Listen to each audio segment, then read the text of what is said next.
Hi guys, welcome back to my YouTube channel. Today we have Analise here. She is in the MSB, the McDonough School of Business. I have to say that every time because we have non-Georgetown people. We love our acronyms. Yes, and she is our second candidate after Sarah to talk. Are we voting? Is this like a Love Island situation? Yes, yes. Analise watches a lot of reality shows, so that's why she's making that reference. Okay. So Analise, you have a very interesting background. Do you mind just talking a bit about it and as vague as specific as you want? Yeah, sure. So I grew up in Southern California, small town about 2 hours east of San Diego, 10 minutes from the border of Mexico. So extremely different from DC. It was not much opportunity. You really did have to make your own opportunity if you wanted to make something of yourself or go beyond just the town. But it had my town has such amazing people, and I definitely wouldn't be where I am today without the roots that I have. It's an agriculture town, so we actually we're one of the largest producers of food for California. Wow. Okay. And every single person there is super driven and super hardworking and gets up every day with something that they're passionate about, which most of the time is agriculture, for farmers in particular. Or my sister, dance studio. Just to plug her dance studio. But I think I learned so many lessons being there that, you can't wait for opportunity to come around you.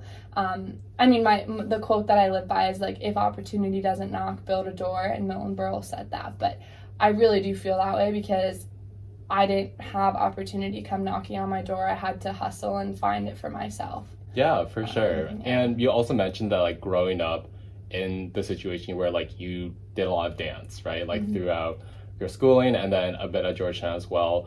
But then you also made the comment that you might have danced too much in high school. Could you elaborate on what dancing too much means? Yeah. So I danced from the age of 4 to the age of, senior year of high school, seriously. Mm-hmm.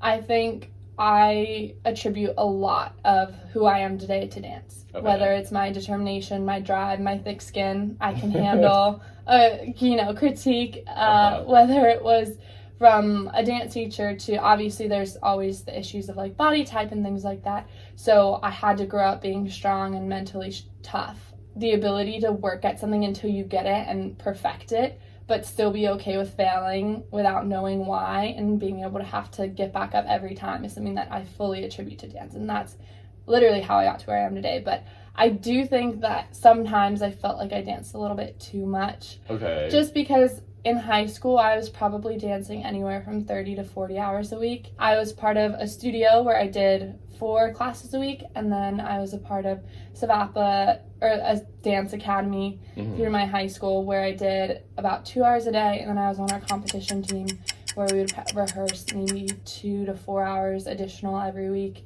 But then the weekends I would go and rehearse on my own, either in my dance studio or literally in my living room in my house. Or I was constantly stretching. Every morning I would stretch, spend at least 30 minutes stretching or working on my releves or my turnout or things like that. Although that's where my drive and my grit really developed, I do sometimes feel like I put so much pressure on myself that I missed out on other things in life because I was so focused on... I have a very nice community, thank you very much. He's my friend, so it didn't really work out. No, I had great friends. I think it was mostly just the idea of being a kid, because I always expected myself to grow up so quickly, and I am very mature for my age. And I feel like sometimes I missed out on the stupid mistakes that everyone makes, you know? Not that I wish I make stupid mistakes, but I feel like you can learn just as much from that as I did from dance. So it was just a different experience, but not in a bad way. I just sometimes wonder, what would have happened if. Right. Yeah. Oh, is that normal? Or that's normal, right? Yeah, that's fine. We're not gonna it's not gonna detonate No. or something. Okay, cool. Just making sure. No. But I definitely can relate to wanting to pursue something to the point of excellency. I think a lot of people can. So you talk a lot about making your own opportunities, growing up, and now you're here in some unspecified year of college, looking towards the future. So let's talk a bit about the future, which is not scary at all. Your professional interests, you mentioned how you eventually want to end up on the corporate strategy side of a fashion company, starting consulting, but you're flexible to like that changing over time, right? Yeah. So what do you envision like a potential alternative path to be if you're not going to like do the path you think you are right now? If I'm not going into fashion. Yeah. I tested you're really like flexible with it changing over time. Okay, so since the second grade I had wanted to be an attorney, but my first year at Georgetown, 2 months in, I realized that was not what I wanted at all. Okay. But like to the point where career days, I wore suits to career days where everyone else wore ballerina tutus because I was that certain I was going to be an attorney. I think if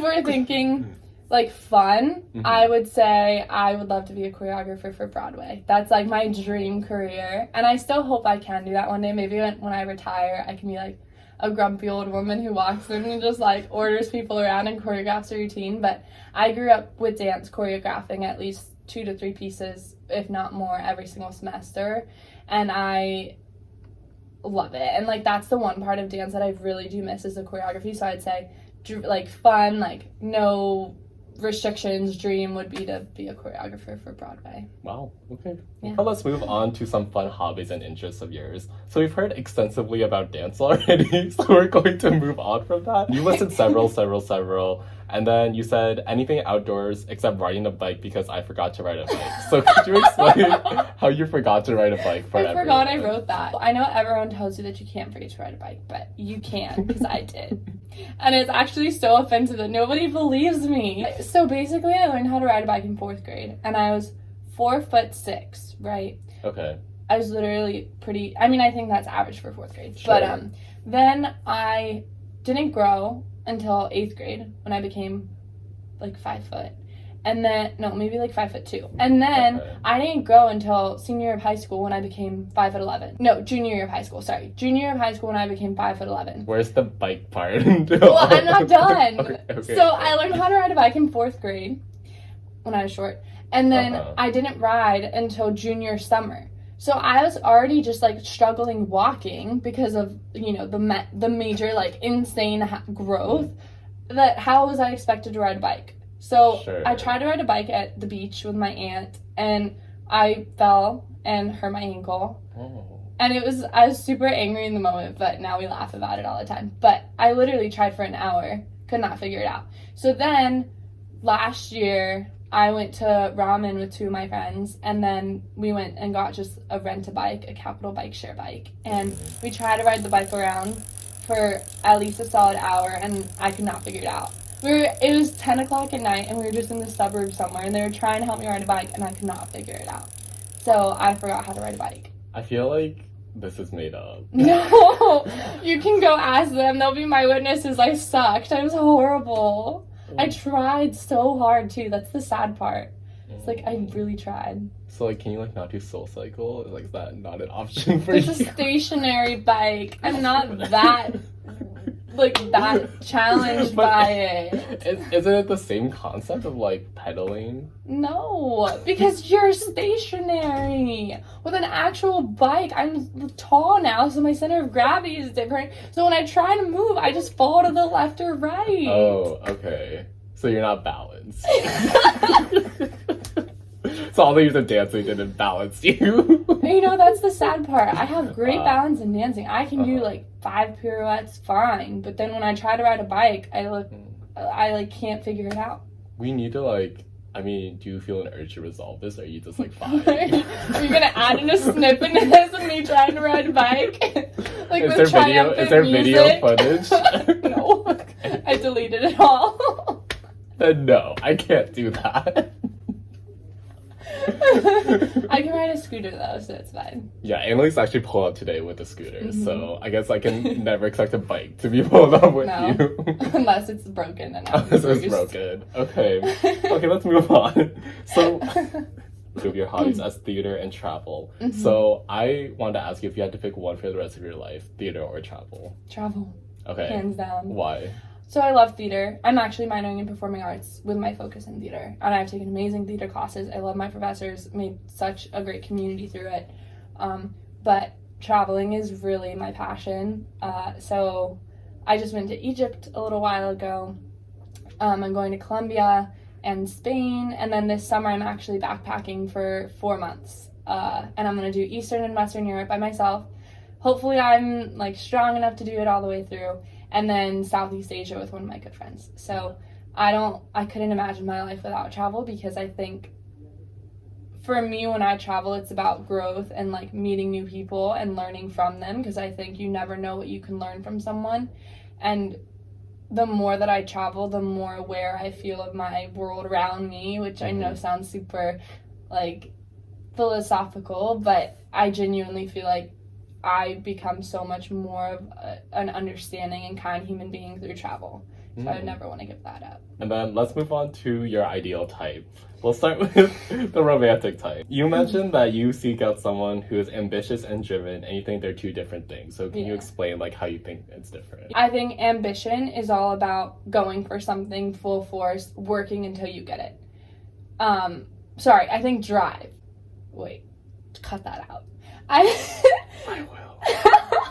I think drive is all about working for something, going as hard as you can until you get it, full force ahead. But I think ambition is about setting lofty goals. Okay. So someone who's driven may not be ambitious, which is fine, and someone who's ambitious may not be driven. But I consider myself both, because I do have very high goals and expectations for myself. And every time I set something, I go for it until I get it done.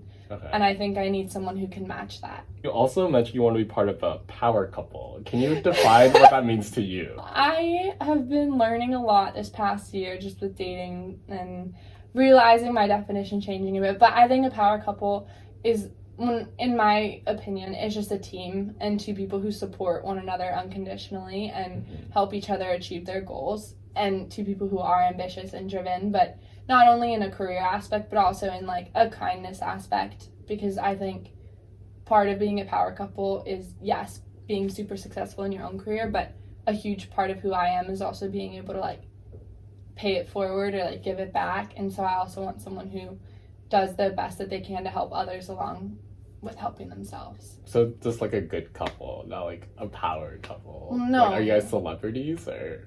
No, I don't want to be famous. The power couple comes from just like, I think, having that key team and that super supportive relationship, because I think there's a lot of good couples that one always sacrifices for the other to achieve their dreams. I want us to work together so that we both achieve our dreams. Okay, we'll see.